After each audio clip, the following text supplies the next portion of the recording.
Hi, I'm Kirsten Cooper. I'm assistant to the president on Tarrant County College Northwest Campus, and our early college high school is in its 6th year, but sometimes I feel like we're in our 2nd because we are on our 4th principal.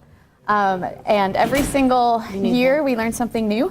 And I guess it was about 2 or 3 years ago that the president of the college came to me and said, you know, the VP that started the early college high school, the champion, it's, you know, this early college high school is his baby. Well, he's retiring.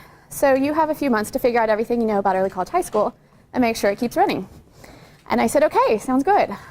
Where do I start? So she handed me the MOU and she said, here you go. And I read through it and I thought, well, this doesn't answer any of my questions. What am I supposed to do? And so that was my first introduction to early college high school. Following that, we had to work on revising our MOU, and during that time we brought on several more early college high schools. We now have 6 with Tarrant County College. And our legal department decided it would be nice if they all matched, which when you have 6 very distinct, unique early college high schools, that's really hard. Our MOU went from maybe a half a dozen pages, 6, 8 pages or so, to it's now an MOU plus an operations agreement plus a facilities use agreement. It's about 40 pages long. And it's subject to continue growing. We're about a year, I think a year and a half away from our MOU expiring. And we probably need to get started like yesterday to start talking about all the revisions that we want to make now. Did we do anything wrong with the last one? Absolutely not. But we just keep learning new things and we keep thinking, you know, we never thought about this. We never talked about these things. Maybe we should put it in the MOU so we know what we're supposed to do. And now we get to talk to 5 other campuses to make sure that they agree with the way we think we want to do things. So that's a little bit about my background and my experiences with early college high school and MOUs. When we planned this panel, we decided that it would be best if we had several people presenting, even though they all decided that I guess I get to take the lead. But what I wanted to do is make sure that we had diverse perspectives. I'm fortunate that I'm with a large community college institution, and our campus works with a large ISD. We actually work with a large and a small. We have a partnership with Lake Worth and with Fort Worth in one early college high school, so we're a little weird that way. But I realized that the MOU process, creating an MOU, revising an MOU, it's going to be different if you're working with a small ISD or a small community college. And it's also going to be different from the ISD's perspective as opposed to my perspective. So I wanted to make sure that we had people on this panel that could provide those different perspectives so that you're not just hearing what I think is best, because sometimes I'm wrong. So I'm going to pass the mic over to Carrie and let her introduce herself, and then we'll pass over to Cathy. Hi, I'm Carrie Grant, and I'm actually the early college high school and dual credit coordinator for Fort Worth ISD, but they decided to call me the College Readiness Coordinator, which we have 2 of, so I get a lot of secret calls. Anyway, we have 3 early college high schools. We partner with TCC Northwest Campus and Lake Worth ISD.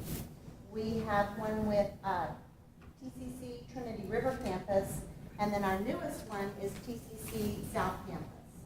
So we have worked, and we've been in partnership for 7 years. I think it's our longest existing ECHS. And then, of course, Lisa presented this morning with one that is just in its first year. So we've worked on our MOUs a lot. We know that there are some things within those. And as Kirsten said, I know that TCC Legal wanted a standardized MOU.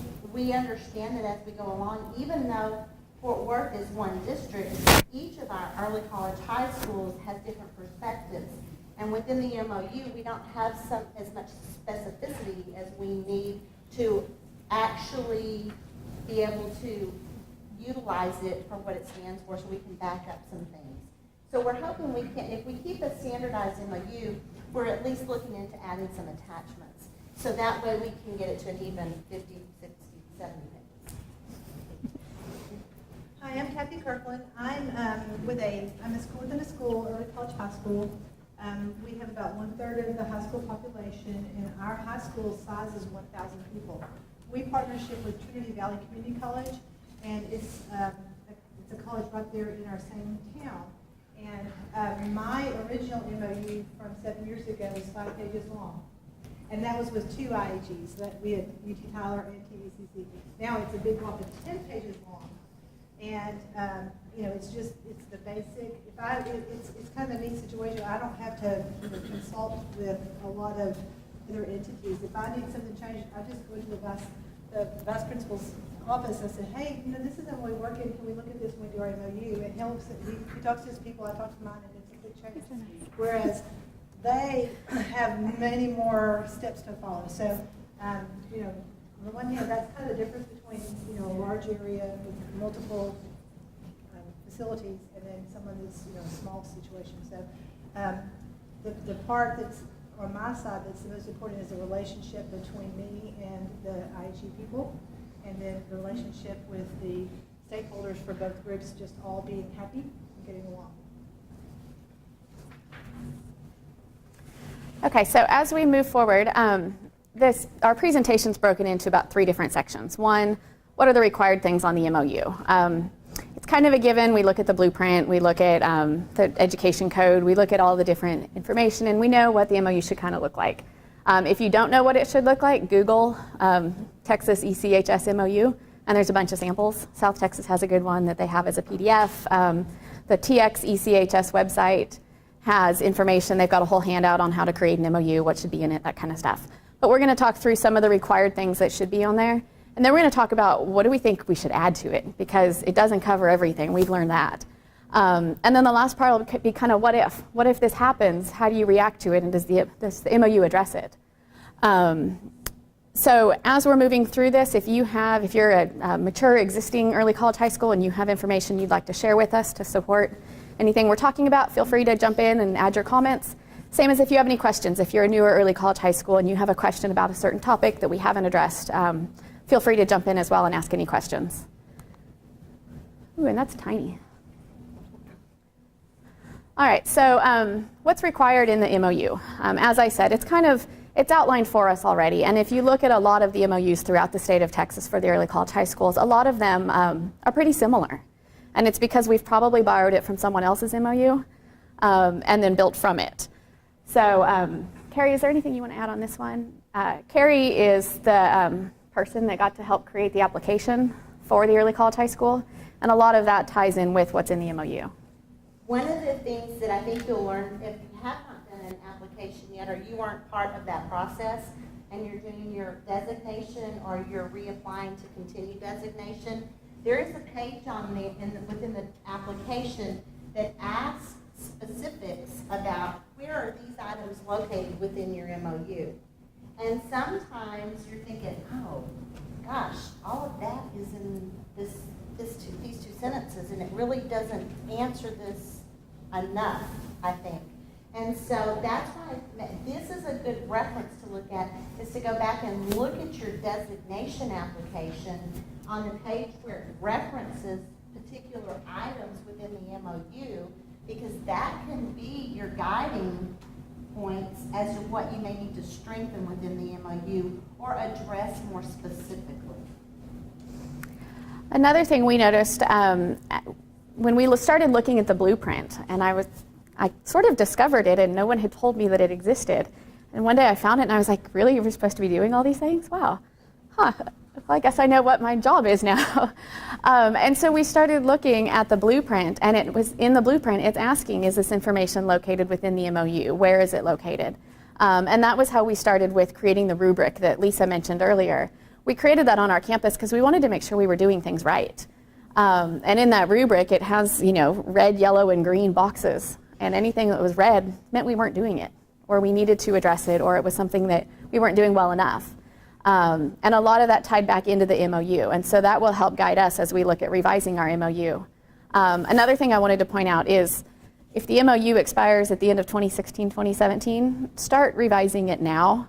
One of the things we realized after the fact, not fast enough, was Carrie needed the signed MOU so that she could turn in the application for us to continue the early college high school. But it was still illegal because we thought we had 6 more months till it expired. So it's kind of a problem. I can tell you how fast you can get from Fort Worth to Austin on a due day when you have driven around town searching for a superintendent, that you're finally like, somebody please call the superintendent and tell him to stop. I'm right behind him trying to catch up for a signature. That's what happened on the last one. So yes, that's extremely important.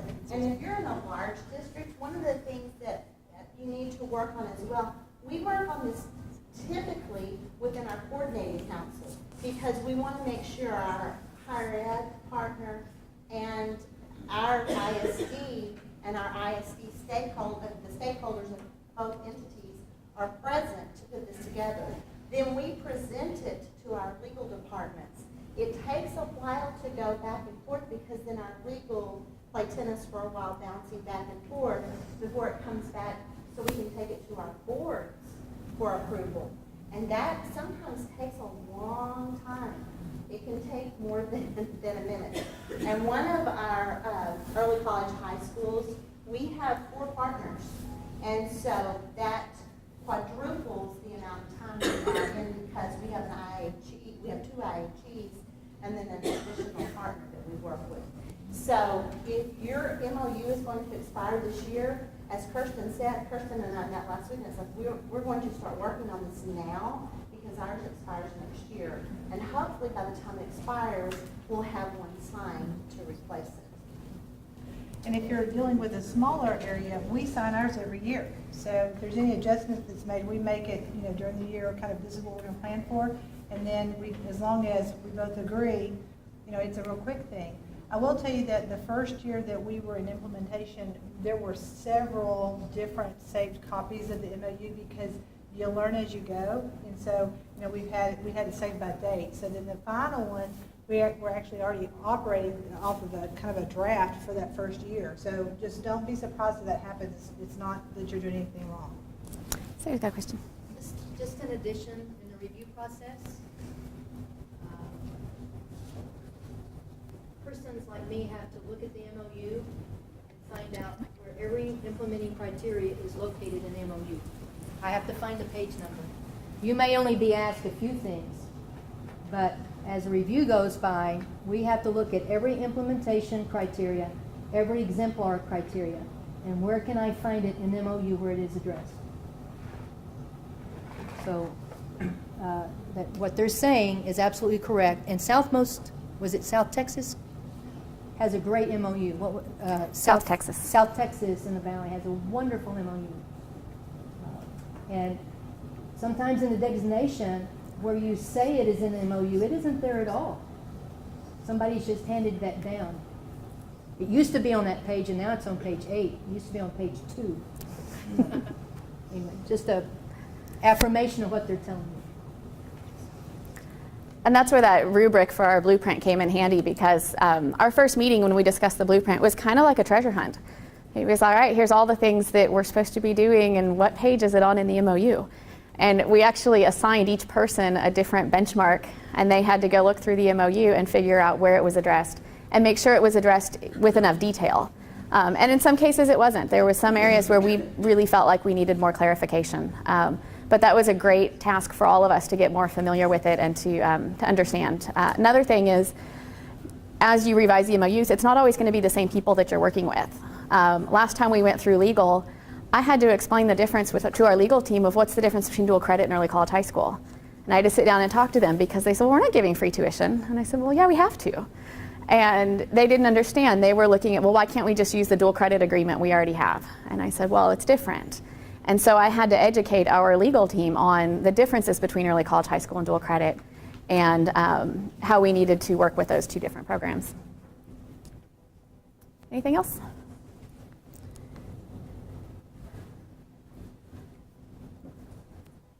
Here's some more information about what's required in the MOU. Again, the best thing you can do is find an existing MOU already. Borrow several. Look for institutions that have early college high schools that are like a similar size program to yours, using a similar model, whether it's school within a school, located on a college campus, a specific focus, whether it's CTE, something like that. See if you can borrow their MOU. Get a copy of it. And then really look through it because chances are they've probably thought of things along the way that would be really helpful to have in that MOU. So far, everyone I've ever talked to about their MOUs have been more than eager to share it with us. So if you can't find it online, feel free to just call up the early college high schools and ask them. They seem pretty ready to share all that information. Is there anything either of you want to cover on the screen? We'll get to the fun stuff. One of the things I was going to mention on the screen, because if you're one of the things I believe we've learned is don't be too vague when you're explaining, like for instance, waivers for tuition and fees. What fees are you talking about? Be explicit with that, because dependent upon whom has to approve certain areas, they don't really know that you may be talking about lab fees that go along, or you may be talking about testing fees. Because typically incoming freshmen entering school have to be charged for the TSI test. So let them know what the fees mean, because we had some conversations with that, and having people, because we never change people year to year in different departments. And so it's a constant learning experience. And just when you find one person that's been assigned to kind of deal with early college high school, they're gone, and we get to start over again. And so if you can get your MOU more specific that kind of addresses some of these things, it's much easier for them to pick it up and defer to it. Because I have a lot of people, different departments within the district, I need this MOU.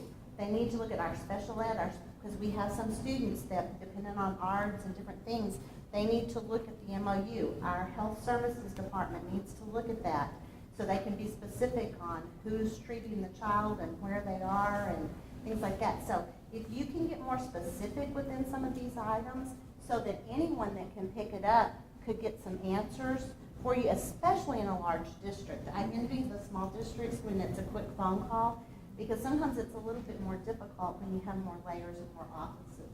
So just some of those things. I know that you wouldn't think that it's confusing, but even within student enrollment, to have specific processes that are down, because you deal with a lot of different departments in student enrollment. You don't just deal with the registrar's office. The students don't have to be charged tuition. However, some students may need to declare residency because of their status on their visa.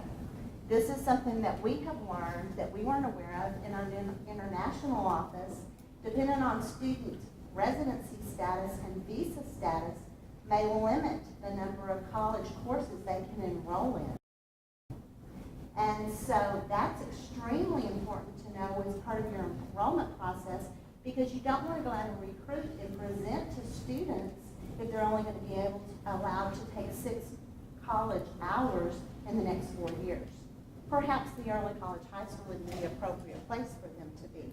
So that's why when you're writing this, one of the things I think that's very beneficial as well, as I talked about, we had a small committee work on it, but there are times when you may want to have certain departments sit in for just a moment to review specific sections in there, because we don't know every detail of every area, and so it helps to bring the health services department in. It helps to bring the international office in, so we can make sure within that area of our MOU we've addressed some things. And then it also gives them an awareness of what early college high school is.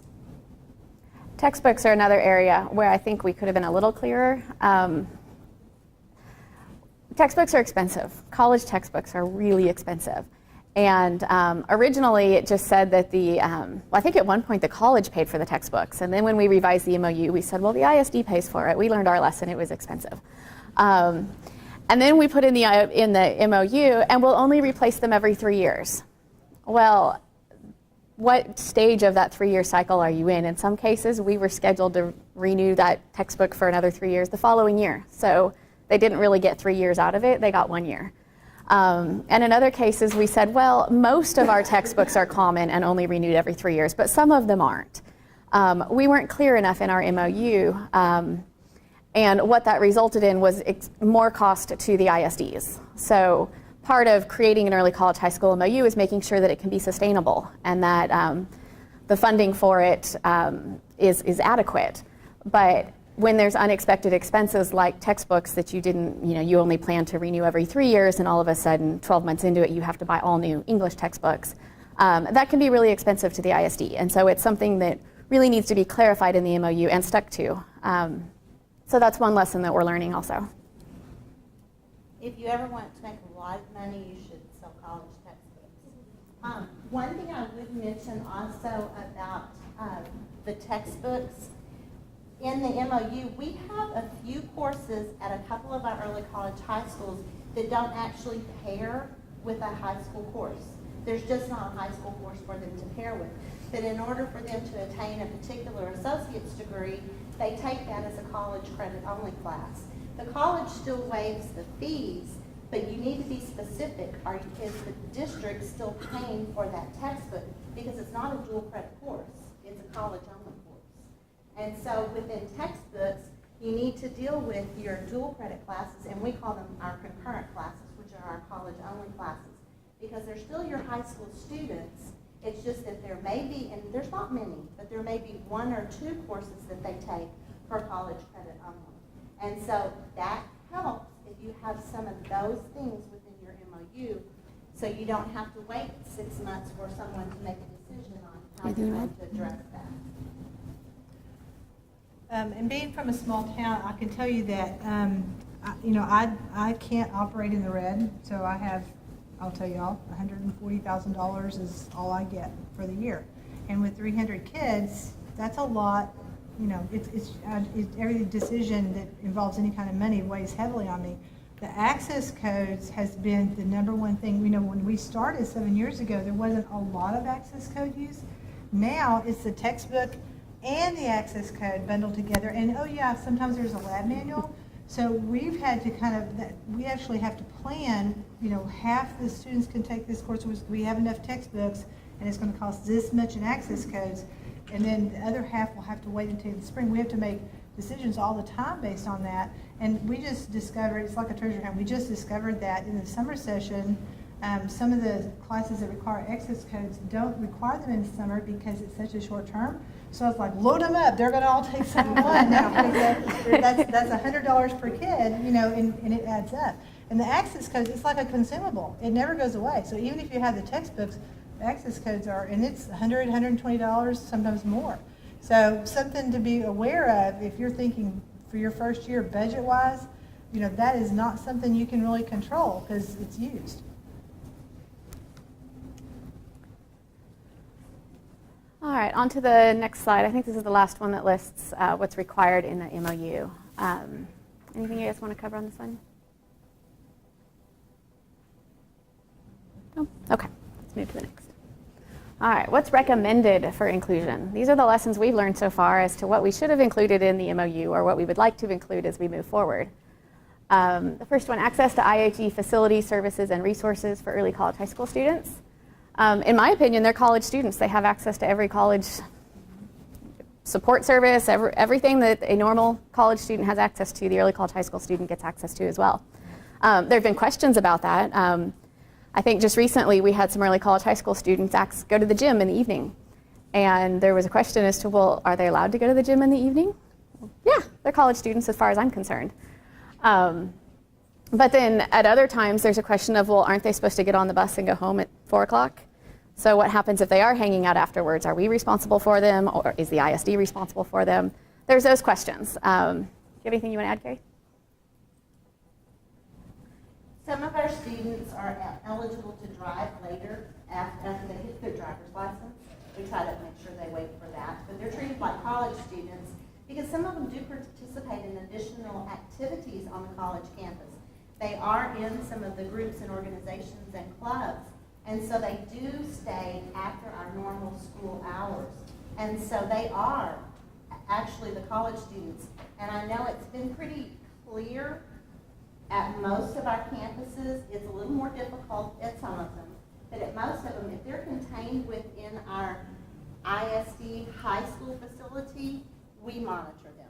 If they're outside those walls, then the police, the campus police, can deal with the students because they're on the college campus at that time.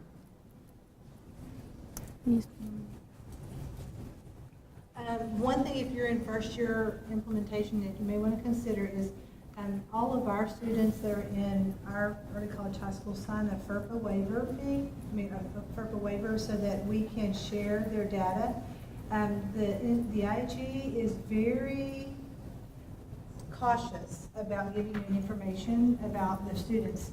So we actually readily tell the teachers that ahead of time, and then the teachers that we use the most often, I could email that professor and say something's going on with the student, or, grade checks, that kind of thing. But it is pounded into them about FERPA and not to step out of bounds there.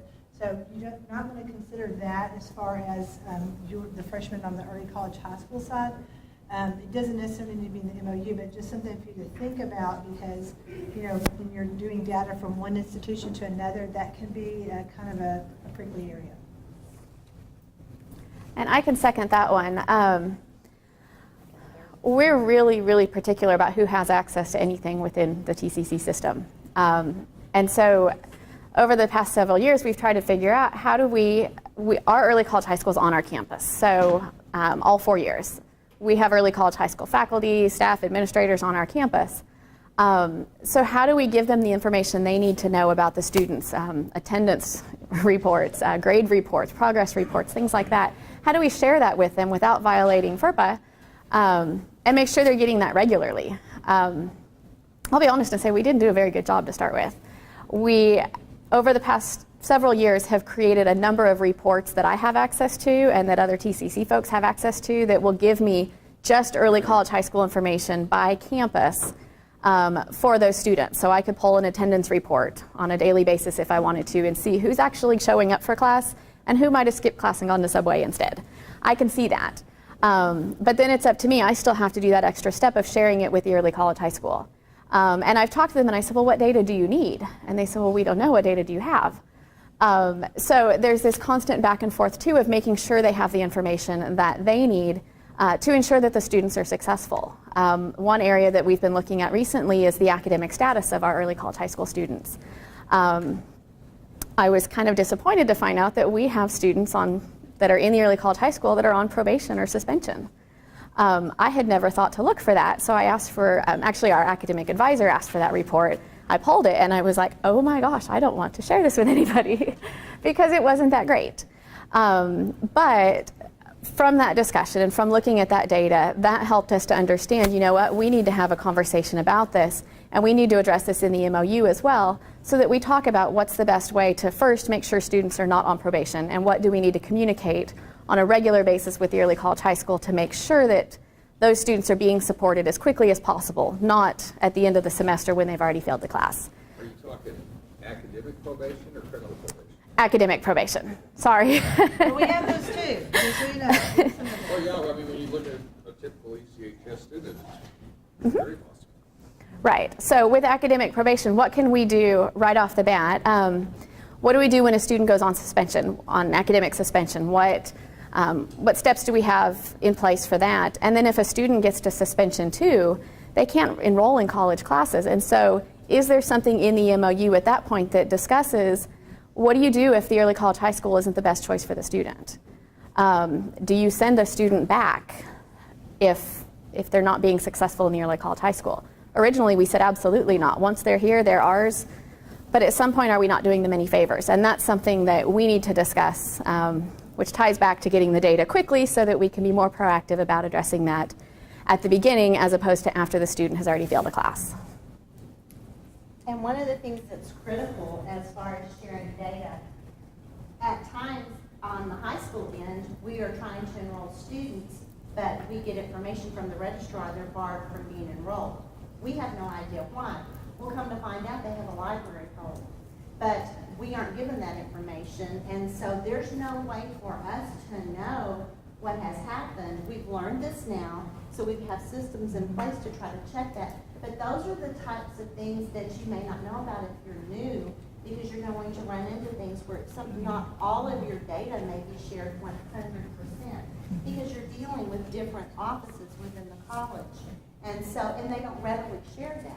So you have to have some system of knowing that, because is it because they're on academic probation? Are they, which level are they on? Or did they owe 50 cents for a library book that we didn't even know they had checked out? One of the things our IHG partner has done, though, they go in and on our early college high school students, they have a special coding for early college high school that differentiates them from a normal dual credit student and a regular college student. So it's made it much easier for the IHE to pull just ECHS data. Okay, another thing, if you're new to this that you need to be aware of is immunizations, because we were in the habit of checking immunizations on the high school side when something expired, and so we thought we were good. Only to find out when we register in April for next fall that if their immunization is going to expire during that fall semester, they can't enroll because during that fall semester their immunization is going to expire.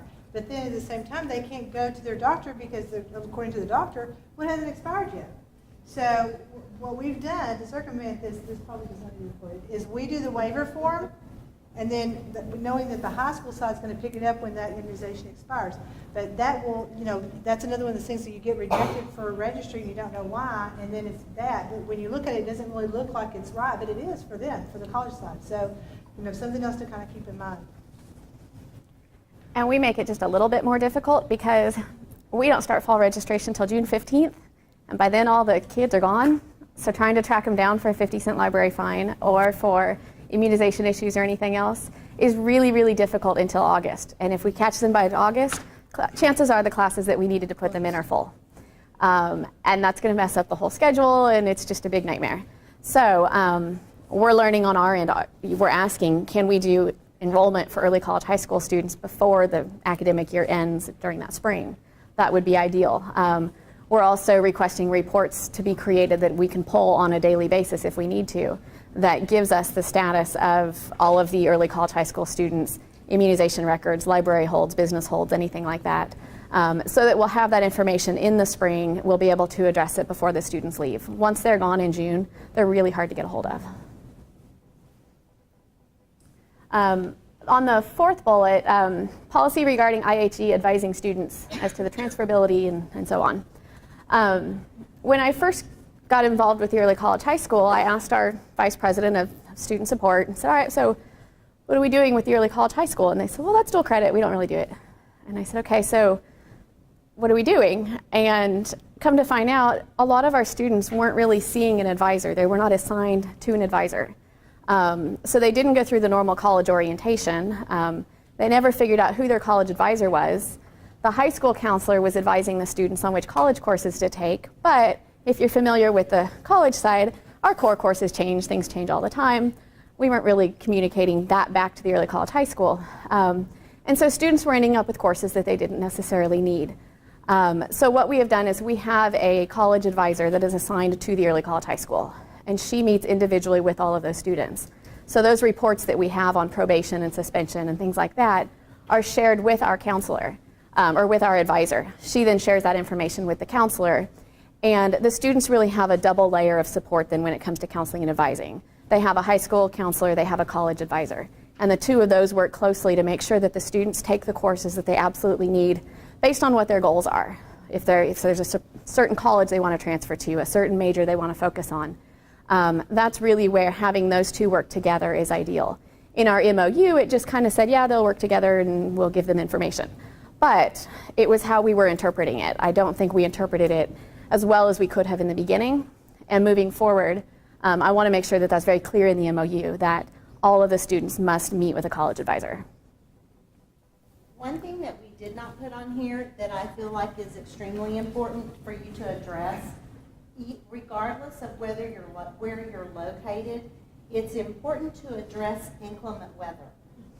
Because ISDs can be closed and IHEs are not, and if you're on this, you need to have the specifics. Here's what you do here, here's what happens here, here's what happens here.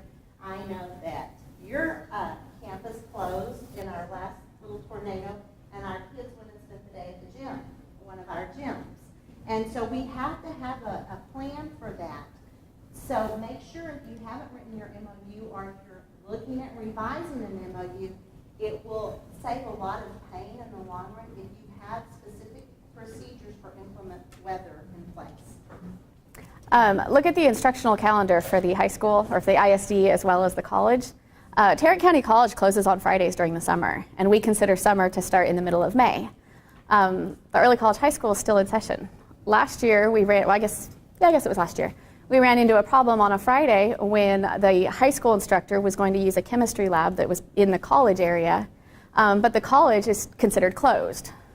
completely closed, locked everything. Well, campus police, we always have campus police on campus, and they found a whole bunch of students in the chemistry lab on a Friday, and they were pretty concerned, and they sent all those students back to the early college high school building. And the principal wasn't very happy, and so she emailed the superintendent, and it wasn't very fun, but it was our fault for not clarifying that information.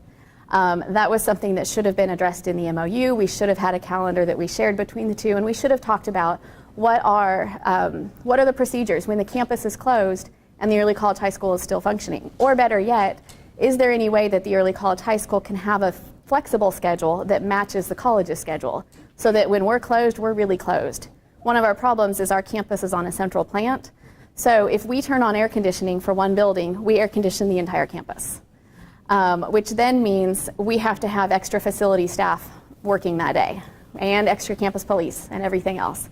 So those are things that we hadn't really thought about, but that really need to be addressed. So we're working on it. Okay, not in the MOU, but a best practice idea. First of all, our early college has our own designated counselor, and she does both, and it's a huge job, and she's a little person, but she does a good job. That's something I'd recommend if you don't have to share with the high school. The other thing is, we've run into problems with security, like we had to do a shelter in place, we had a major thing going on in the area, and our college kids that were coming back didn't know that, they heard rumors, and so there was a lack of communication there. So starting this next year, there's going to be a radio for our liaison. Do you want to jump to the what if, or is there anything Something that you happens want on our to end, we have to close down for lightning, or there's a crazy person outside trying to get in, or whatever. I'm going to radio to that campus, and then she will notify TVCC that we're going to hold the buses or whatever. So, when you're thinking MOU and you think about weather, you need to also think about those kinds of situations, unfortunately, on both sides. All right, and what if? What if as you're working on the MOU, you guys don't agree? Not going to happen. How many times is it normal for an MOU to be adjusted or revised? Who's involved in it? Legal review, attorneys, superintendent's offices, chancellors, vice chancellors, principals, everybody else. Who has to sign it? The fewer people, the better, I think, because I've had to chase down signatures, and it's really tough. And then how long is the MOU in effect? Cathy mentioned that hers is annual. I think ours is on a 3-year cycle. Our MOU is also, our Northwest Campus MOU is with 2 different ISDs. So in a short period, I think the superintendent of one of the ISDs left, and then the chancellor was ill, and so we had to have an acting chancellor. I mean, we had everything that could go wrong went wrong. And then trying to get those signatures was even a bigger challenge. So who signs it? How long is it in effect? Do you guys have any questions? I know we're getting close on time, so. Anything you want to add to it? Anything you want to add? Just good luck. If anybody wants to see our MOU, I'm more than happy to share ours. Like I said, the South Texas one, I think, is what ours is based off of. That was the model we looked at originally. But it continues to be revised, and we continue to assess it as often as we can. I will say that I just finished my dissertation on early college high school leadership and partnerships. And what I found in it was that communication was key, and that in order to facilitate that communication, you need a strong, clear, comprehensive MOU. So while 50 pages is probably a bit excessive, the more detail you have in it and the more thought you put in it at the beginning, it's going to save a lot of the issues that come up in the long run.